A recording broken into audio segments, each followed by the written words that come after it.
Minister, thank you for being here. But it's very disappointing to think that there isn't a senior minister here to discuss this issue. No disrespect to you whatsoever intended, but surely an issue as important as this deserves the right to have a senior minister before us. But obviously, when it comes to this issue about an asylum pact, it's a deal done by your dirty government, and it will not be forgotten by the people. Ireland is at a critical point with a huge 28,875 international protection applicants living in 282 centres as of April 17, 2024. The country is struggling with a severe lack of housing and overstretched public services, leading to unacceptable situations like migrants living in tents on the streets, not enough housing for citizens and not enough places for tourists to stay. The cost of the International Protection Accommodation Service IPAS, not including the cost of Ukrainian refugees, has jumped from 191 million in 2021 to a shocking 653 million in 2023.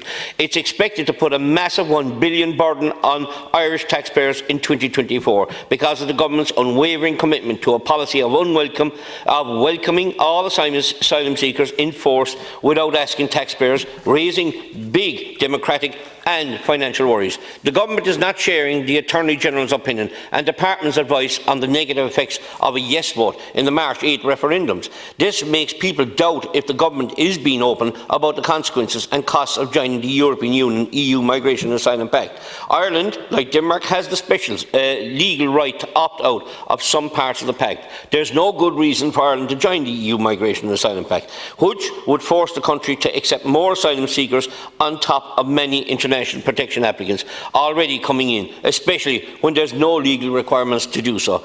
The EU Migration and Asylum Pact would let the EU make immigration decisions for Ireland. If it's ratified, it would be the biggest transfer of Irish constitutional powers from Ireland to Brussels in the country's history. Joining this extreme pact would mean giving up any right to block future changes, including possible increases in migrant relocation quotas decided by a majority vote. Ireland has a special legal right to opt out of the EU Migration and Asylum Pact under Protocol number 21 of the Treaty of Lisbon. This gives an opt-in or opt-out choice on individual proposals in the areas of freedom, security and justice. But the Irish voters have not been asked if they want to transfer national power on immigration matters to the EU. The Asylum and Migration Management Regulation, AMMR, a main part of the Pact, threatens to override Ireland's power as outlined in the Constitution by giving the EU Commission the power to decide the number of reallocated asylum seekers Ireland must take and the financial contributions required from taxpayers. The AMMR requires at least 30,000 asylum seekers to be distributed across the bloc each year, with member states forced to pay 20,000 for each rejected migrant, and the EU has the power to increase these figures. The formula for distributing reallocated asylum seekers application under Article 44R of the AMMR means that Ireland would have to accept more reallocated asylum seekers than most of the EU member states because of its high gross domestic product from the multinational sector. If Ireland doesn't comply with these quotas, it could face legal actions. Polish Prime Minister Donald Tusk refuses to accept any relocated asylum seekers under the Pact. This Pact takes away national power with decisions made by unelected EU officials, not Irish authorities. The government's claim that the Pact new rules will improve migrant checks and speed up the return of unapproved asylum seekers is misleading. These tasks can be done immediately without joining the Pact. Minister Roderick O'Gorman has planned to accept 15,000 to 20,000 asylum and international protection seekers every year is unsustainable and could get worse if the Pact is ratified. The government doesn't have public support for this big decision, which wasn't mentioned in any of the government's party's 2020 election manifestos.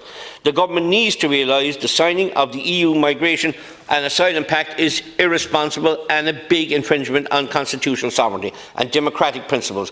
They shouldn't use this majority in the House of the Oireachtas to prove the Pact against Ireland's best interests. The handling of the immigration has become an international embarrassment, with Dublin City turned into a tent city for thousands, and Cork City for that matter too, waiting for the unavailable accommodation. This crisis is hurting community spirit, especially in small rural villages. The Minister for Justice, Helen McEntee, must admit her loss of control control, and Roderick O'Gorman for that matter, must admit to his loss of control and make way for real action and strict border controls. Staff must be hired to prioritise processing and fast-tracking for those already here. Support genuine asylum seekers, and deport those who do not qualify, while ignoring state-funded NGOs.